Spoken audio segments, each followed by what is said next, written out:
Alright guys, so in this video I'm going to talk about how the rising costs in the Philippines is making it maybe not such a great retirement destination after all. Or is it? Stick around.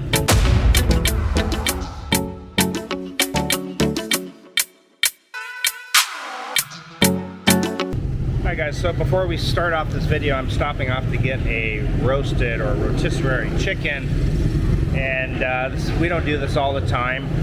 When I got to the Philippines 7 years ago, I used to spend around 100 pesos for a roasted chicken. But let me flash forward 7 years and I'll show you what this costs now.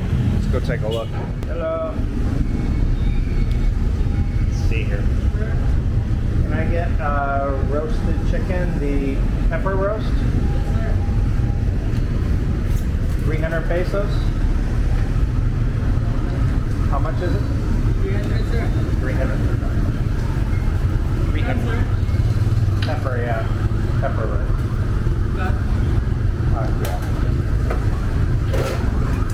Not exactly a big chicken either.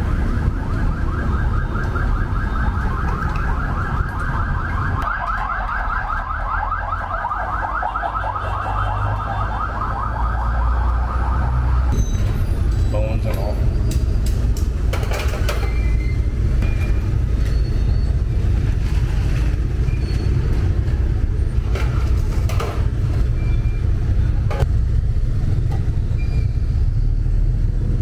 Make it moist.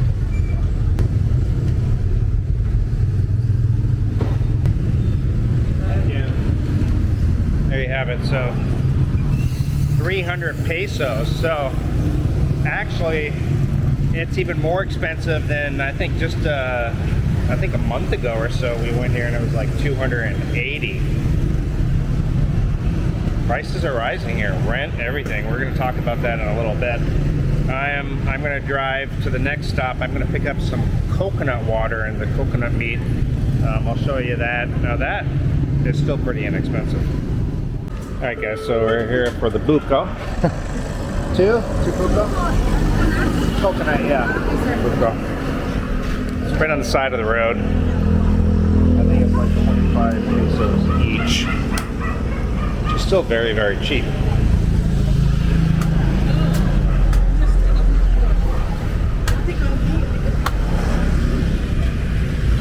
I used to pay $3.50 in the US for 1 can of coconut water. Not even as much, and not fresh.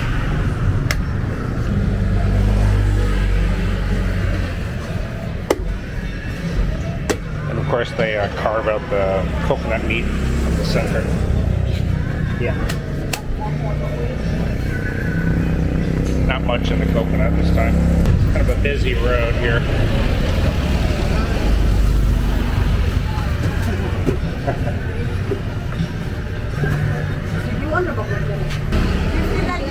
Yeah, just wait for the change. Yeah, this is the road. They sell vegetables and stuff over here. Some fruits. Thank you.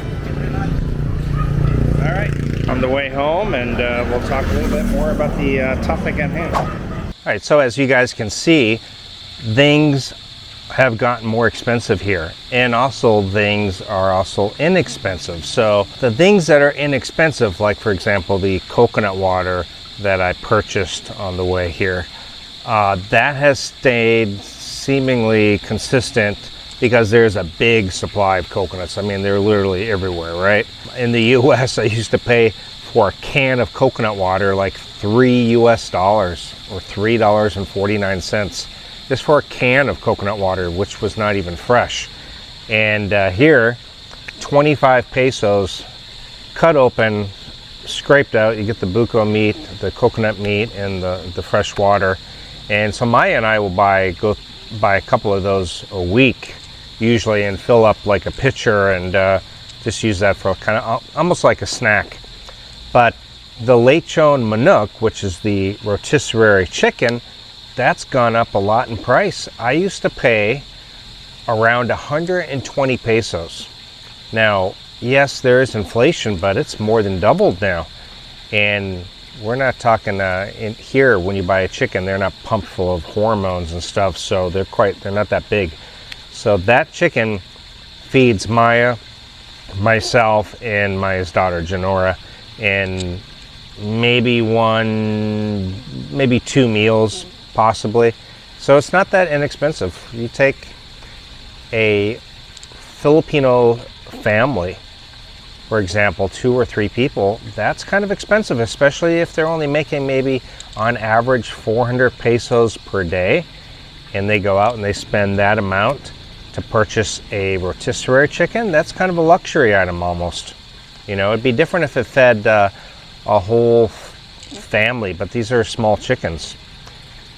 So rent has gone up quite a bit in Cebu City. I used to be able to find condos for 15K for studios, and if you wanted the nicer condos, you could spend 20 or 25.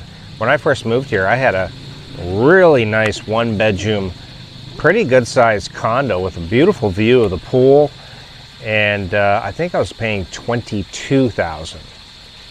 So now you can't really find that in Cebu City. Possibly a small studio unit for that amount, and that would be an older condo.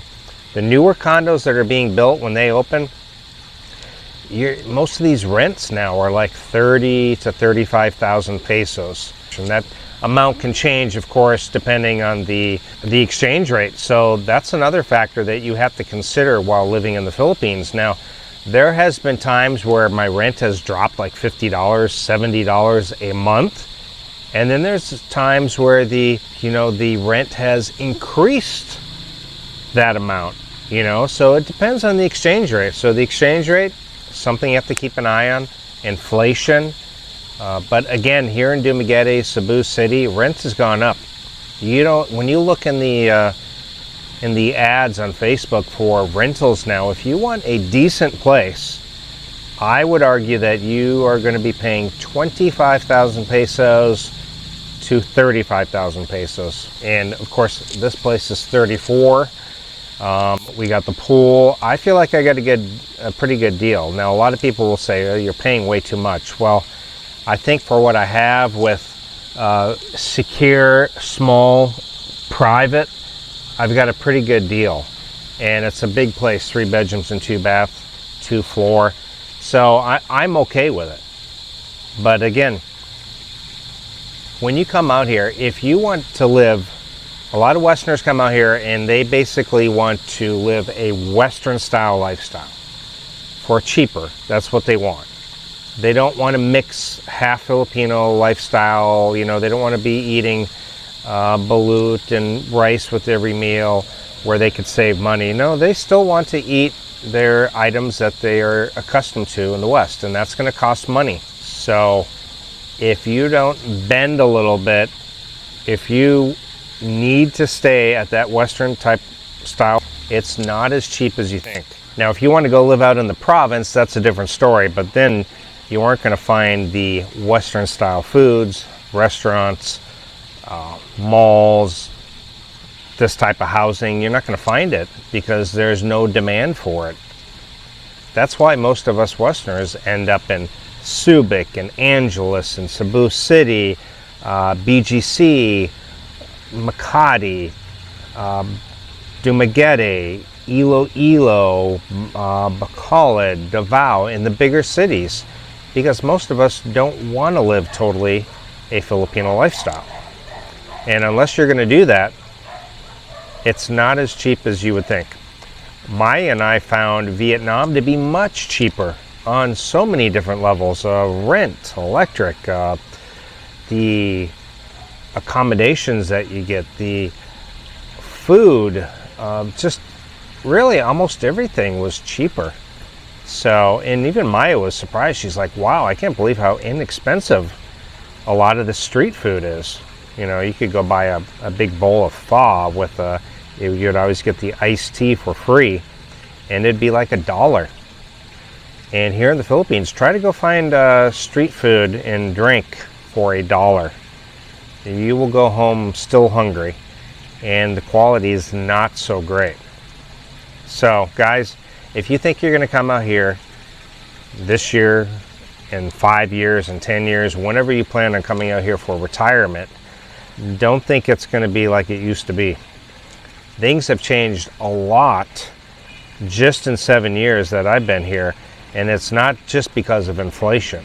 I mean, inflation is part of it, but they're catching on. You know, these areas that a lot of foreigners want to live in, they're starting to catch on. You know what? They're going to pay this amount. We're going to put this price at this amount. They're going to pay it, you know. And the supply and demand, there's not as many places available, and so they can charge higher.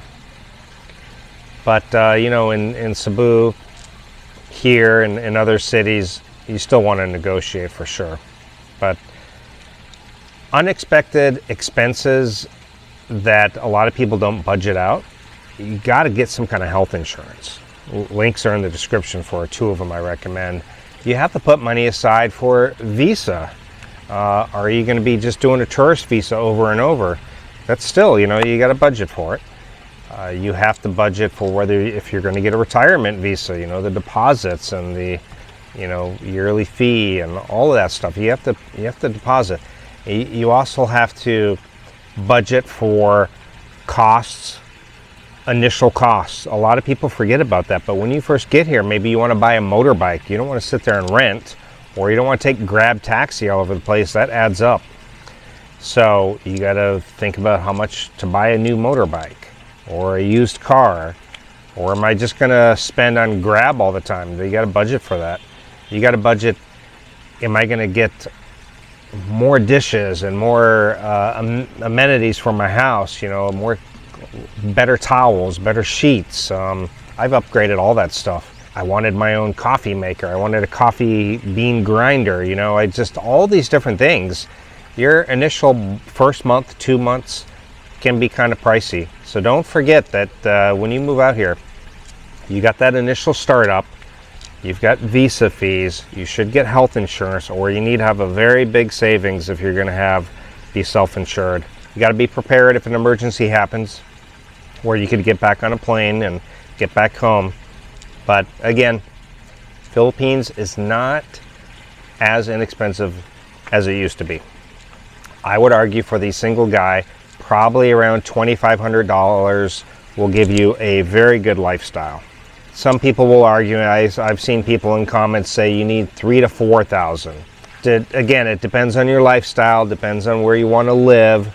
Do you want to live in a high-rise condo? Do you want to live in something like this? It just depends. It depends. Are you going to be going to the bar all the time? Do you go out a lot? Are you going to be scuba diving? You know, it just depends on your lifestyle. So $2,500 for a family. Myself, Maya, her daughter Janora, you know, for the 3 of us, I would say around $3,000 is usually what I spend. There are months where we do a lot of traveling or something, and it's going to be more. There's also months that we don't spend as much. For example, Maya's daughter's back in school, so we've been pretty busy with that. So we really haven't been doing any kind of going out, but we just came back from a big trip in Vietnam. So anyway, guys, questions, comments, let me know your ideas and thoughts. I know this is always all over across the board with thoughts on how much it costs to live here, but things are getting more expensive. It's not as cheap as it used to be, and it's certainly not the cheapest country in Southeast Asia to live, for sure. Absolutely. I would argue that Thailand, Vietnam, Cambodia, even Malaysia, if you're kind of doing an apples to apples comparison, are less expensive. Visa is always the big thing here. That's why people come here. English, the dating. So anyway, comments down below. Check out my website. Check out my Geo Travel Essentials. All the things that I highly recommend for living or traveling out in the Philippines. Check it out. And if you want to help support my channel, consider joining either my patreon.com/Geo in the Philippines or my YouTube membership by clicking the join button under any of my videos. Either of those options help me a lot to help produce more videos, quality videos, help maintain good equipment, audio, things like that. And also many, many more videos and benefits come with those memberships. Thank you guys so much, and I'll see you next time. Bye.